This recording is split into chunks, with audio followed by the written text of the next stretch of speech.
দুর্নীতি দমন কমিশনকে স্বাধীনভাবে কাজ করতে দেওয়া উচিত। যে কোনো এমপি মন্ত্রীর হিসাব যেন দুর্নীতি কমিশন যখন ইচ্ছা তখনই চাইতে পারে। প্রতি মাসে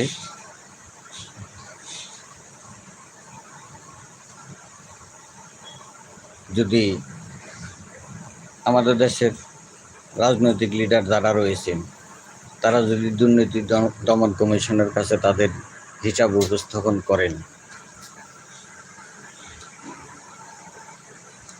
মাসে মাসে আয় ব্যয়ের হিসাব দিয়ে যান, তাহলে দুর্নীতি কমবে। আমাদের দেশে যারা চাকরিজীবী আছেন, সচিবালয়ে আছেন, বড় বড় অফিস আদালতে যারা আছেন, তারা যদি প্রতি মাসে মাসে তাদের